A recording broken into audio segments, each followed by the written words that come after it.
Breaking news! Hey everybody, this is Jonathan Schrantz, and something absolutely incredible has just happened. The world champion Magnus Carlsen has been defeated by the Nakhmanson Gambit, and he actually fell for one of the most common traps that you can fall for in this opening, so I absolutely cannot wait to sit down and share with you guys this amazing game. But first, let me tell you exactly what was happening. Let's set the scene here just a little bit. This was from a bullet match played on leechess.org. It's 1 minute per side, and the person with the white pieces here is Brandon Jacobson, a very strong grandmaster who's been known to play a couple of Nakhmansons here and there. And we finally get to know the answer to the question of what would happen if the world champion were to face the Nakhmanson Gambit for the very first time. Now, overall, this match actually really did go well for Magnus. Magnus had 25 wins, 4 draws, and only 6 losses. He gained a bunch of rating points, and it even ended with an adoption. That is, Magnus won the last 10 games of the match. Overall, did great. But one of the earlier games saw Magnus with the black pieces in this exact position, trying to figure out exactly what to do. Now, most likely, this was a shock.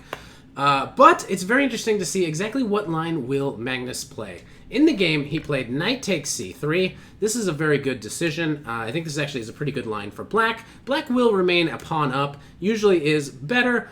There are ways of white. There are ways for white to deal with this, and let's just see exactly what happens. Because Magnus actually made a rather large mistake very early on in this position. After d5, bishop to b5, this is all very normal. But now, here already, Magnus starts to go wrong. I don't think this next move necessarily loses, but it definitely makes life very difficult for black. Black really shouldn't be thinking about material here. You should play bishop e7, you should be getting castled. That's definitely the safest approach to this position. But it's very tempting to just grab that c-pawn and just say, yeah, I'm going to take as much as I can. I'm going to grab your c-pawn. But there is a little bit of danger in this position. And the hidden danger is rook to e1, forcing something to go to the e-file, for example, and then bishop to a3, really targeting this e7 square. And in all sorts of Nakhmanson lines, whether they accept or they decline, this pin on the e-file is often a huge recurring trend. Now, in this exact position, you might imagine even if white got these free moves, maybe there's a move like bishop to e6. So there's even more of a subtlety that we're also going to somehow need to get this bishop off the board if we want to exploit what's happening here. Okay, rook e1, and now instead, so again, if you just play bishop to a3, bishop to e6 is going to defend. So instead, knight to e5 was played. And there actually is a possibility for black to probably save this position here, but what was played in the game was the losing move, bishop to d7. And now already, white is winning and is going to at least win a piece by force here.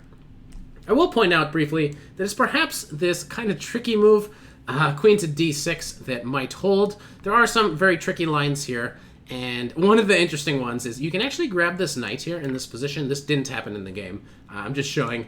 In here, you can play bishop to a3. So it's the same sort of thing, and this time it has the idea that now the queen absolutely must take here, but now you're going to be able to grab the exchange over on this side of the board. And it really still gets tricky because black can go here and just try to say, I'm going to trap the bishop.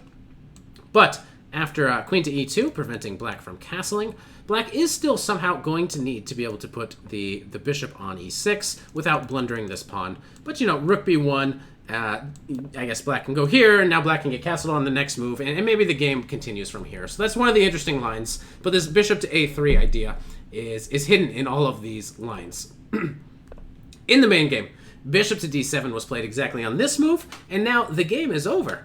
White will just simply win by taking all of these pieces off the board and playing bishop to a3, and this is just simply going to win a piece. So he starts by grabbing the knight. After the pawn takes back, he grabs the bishop, then comes bishop to a3, and this recurring theme of rook to e1, bishop to a3 wins a piece here very cleanly for white. Black has nothing to do, got castled, and the rest of the game is just some pretty solid technique by Brandon Jacobson here. And yeah, he can even grab this pawn, he can grab that pawn, and yeah, it didn't last very much longer, a piece up. And exactly in this position, after pawn to g5, Magnus Carlsen did resign. There's a lot of attacking potential for white, even possibly here, with some ideas of sneaking in. Looks like a very strong way of continuing. But, I mean, it's absolutely incredible to me. This is the question that's been on my mind for so long. What would happen if Magnus actually faced the Nakhmanson for the very first time? And now we have the answer. So, you know, the most common question I get is, hey, you know, I'm 1,300, 1,400. Would you play the Nakhmanson? Yeah, of course. I think you absolutely should play the Nakhmanson. It's a great opening, and literally anybody could be surprised by it. And if you do like Nakhmanson content, please subscribe to my channel. I make Nakhmanson content all the time. You're really going to like it here. So come on, subscribe already, and I'll see you guys for another video.